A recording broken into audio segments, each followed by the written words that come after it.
بسم اللہ الرحمن الرحیم۔ میرے انتہائی واجب الاحترام گرامی قدر ناظرین، اللہ تعالیٰ کے فضل سے ایک سلسلہ شروع کر رہا ہوں جس میں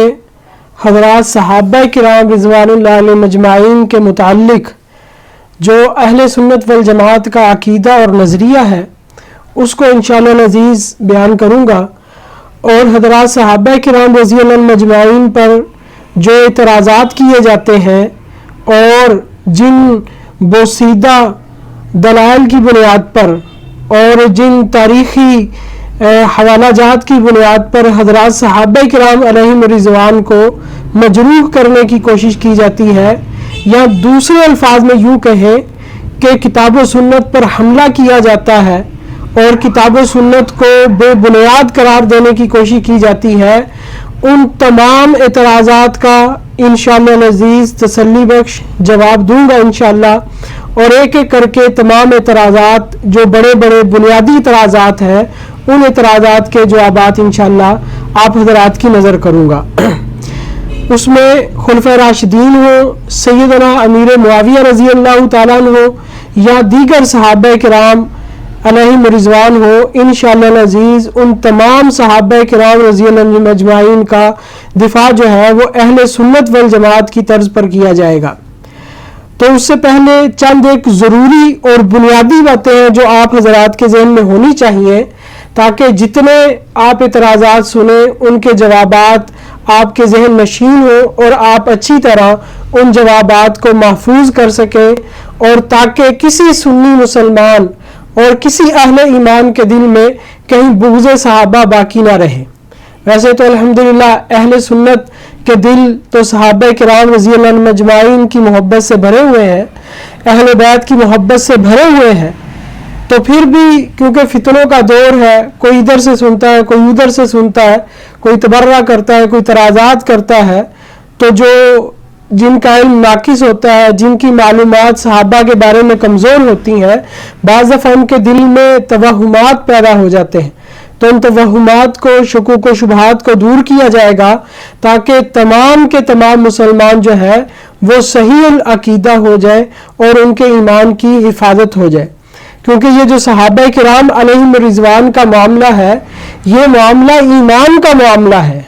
یہ تاریخ کا معاملہ نہیں ہے کہ صحابہ کرام رضی اللہ عنہم اجمعین کو ہم تاریخ کے ترازو میں تولیں، ایسا ہرگز نہیں ہے، بلکہ صحابہ کرام رضی اللہ عنہم اجمعین کو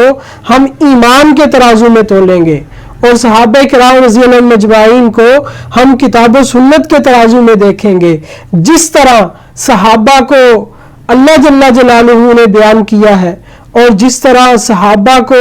اللہ کے نبی صلی اللہ علیہ وسلم نے بیان کیا ہے، جو عقیدہ ہمارے اللہ نے، جو عقیدہ ہمارے نبی نے صحابہ کے بارے میں دیا ہے، ہم صحابہ کے بارے میں وہی عقیدہ رکھیں گے، اور وہی عقیدہ ائمہ دین نے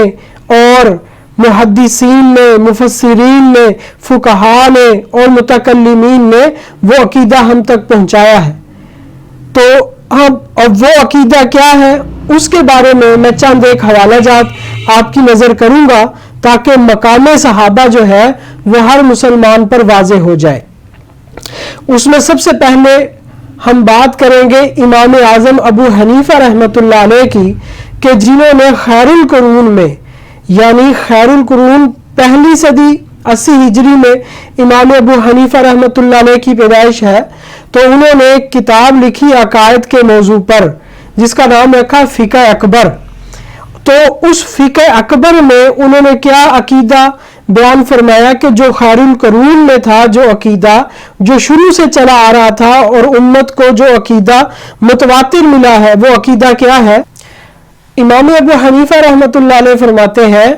کہ ہم لا نذکر احد من اصحاب رسول اللہ صلی اللہ علیہ وسلم الا بخیر، کہ ہم صحابہ کرام رضی اللہ عنہم اجمعین میں سے کسی ایک صحابی کا بھی ذکر سوائے خیر کے نہیں کریں گے۔ جس صحابی کا جناب صدیق اکبر رضی اللہ تعالیٰ عنہ سے لے کر حضرت وحشی رضی اللہ تعالیٰ عنہ تک کسی صحابی کا بھی جب بھی ذکر کیا جائے گا وہ خیر اور بھلائی کے ساتھ ذکر کیا جائے گا۔